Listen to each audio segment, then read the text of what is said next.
What do you want him to do in Galatasaray? Because I think I don't know. I think he's got, no, I think he's got a couple of question marks. So I'm all right with there being a couple of, like, for instance, there was always a chance that of the signings, you know, if you sign 5 or 6 players, the reality is you can't expect 5 or 6 to all hit the ground running. No. What I'm finding difficult at the minute, for me, there's one particular question mark, and I don't want to think I'm on his back because I keep coming back to it.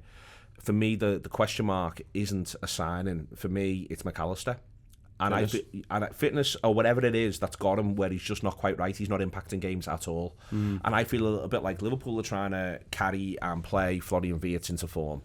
Frimpong's been inconsistent, but I think we could possibly have sort of guessed that might be the case. Yeah. Kerkez, better than Frimpong, but again, is capable of having his moments. So you've got all these, and as I say, Wirtz being a little bit up in the air, Isak's fitness isn't quite where you want it. So all these things are like little questions. But so what you could do with is your reliable lads, especially in the middle of the park, to be the reliable lads. And at the minute, you know, I'd be picking Jones ahead of McAllister on Tuesday. I'd be picking Jones ahead of McAllister on Saturday.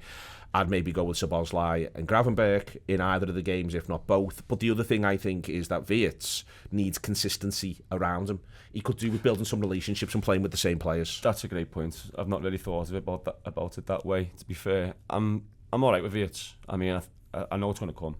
I see it. I can see the quality. You've seen a touch where it dropped out there and he just took it round water. And there's little moments where you see he is pure class. Now, I'm not going to say the line that he's younger than Elliot again, like everyone says, but he's a young kid. He's still a young kid.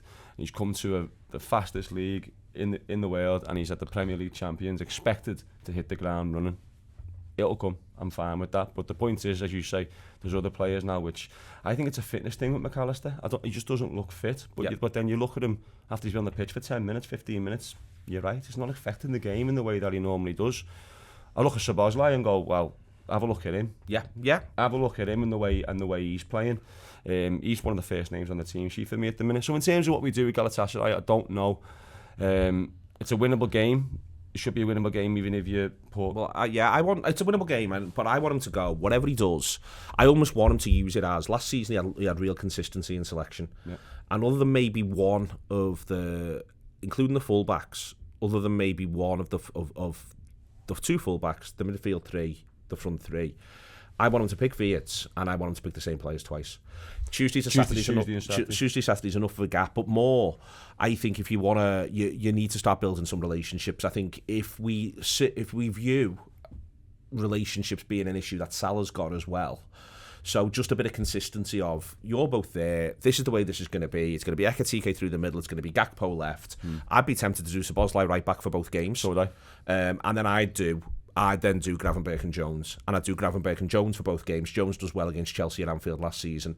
And then whatever you're doing at left back, just do it at left back. And say, right, lads, this is the team. What is that? What do you do at left back? I'd probably, that might be the one I'd now compromise on a little bit, in that I might go Robertson in Turkey, because it's a quick turnaround for Kerkez, and then go back to Kerkez for Stamford Bridge. I would do that. I think that's what he will do. And then keep everything else the same, though. So Jones and Gravenberch back, unless something stinks the gaff out. Jones and Gravenberch back to back. So Szoboszlai right back to back. Salah, Ekitike and Gakpo back to back with Wirtz in the middle. All of them play the 2 games, and then you keep you're freshening it from the bench. You're freshening it on 60, both in Turkey and in Stamford Bridge. You've got Isak to bring in. You've got Chiesa to bring in. I'd like to have seen him start Chiesa as a reward against Palace. I think now you've got to go, don't you worry about the next 2, but we'll use you off the bench in both of them. So he comes on both. And then I think you might get a better McAllister. If McAllister comes into a team that's settled and knows itself on 60, then he might be more impactful.